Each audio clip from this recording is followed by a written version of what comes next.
Коронавирус илдетинин тарашы биринчи кезекте чек аралардын жабылышына алып келди. Мындан сырткары өзгөчө абалдан экономиканын өзөгү болгон ири ишканалар ишин токтотту. 1 майга карата өлкөнүн ички дүң продукциясы 3,8%га төмөндөдү. Апрель майынын ичинде эле 4,8 миллиард сом салыктар жана бажы төлөмдөрдөн келбей калды. Жалпы импорттун 70% көлөмү бул Кытай Республикасынан бизге келчү. Бул жалаң гана бажы төлөмдөргө гана эмес, реэкспортко эмес, мындан тышкары ички өндүрүшкө да өз таасирин тийгизет. Бул көрсөткүч жыл соңуна чейин дагы да өсөт деп божомолдонуп жатат. Муну менен республикалык бюджеттин киреше бөлүгүнө 30 миллиард сом түшпөй калышы мүмкүн.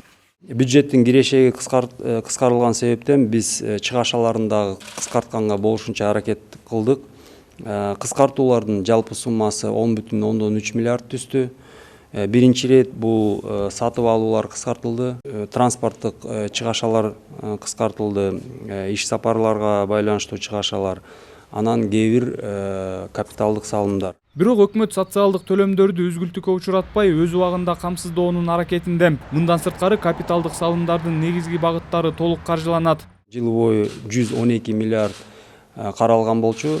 2020 жылга ошол сумма толугу менен ошол бойдон сакталды. Эч кандай кыскартуулар бул жактан болгон жок. Бул биринчи ирет айлык маяналар, бюджет жумушчуларына пенсиялар, жөлөк пулдар, кээ бир капиталдык салымдарды биз кээ бир бөлүктөрүн сактап калдык. Бул таза суу менен камсыз кылууга байланыштуу чыгашалар, ирригацияга байланыштуу чыгашалар, жолдорду оңдоо жумуштарына, цифровизацияга байланыштуу жана соттук системаны реформага кээ бир чыгашаларды бюджетте калтырдык.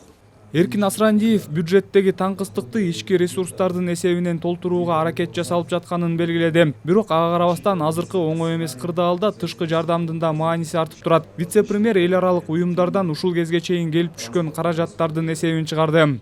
Бүгүнкү күндө республикага 243 миллион доллар сырткы жардам келди. Ошонун арасынан 4 миллиард сому бюджеттик жумушчулардын айлык маяналарына жумшалган, 1,8 миллиард сом бул социалдык фондко которулган, 1,2 миллиард бул ФОМС милдеттүү медициналык камсыздыруу системасына жумшалган болчу.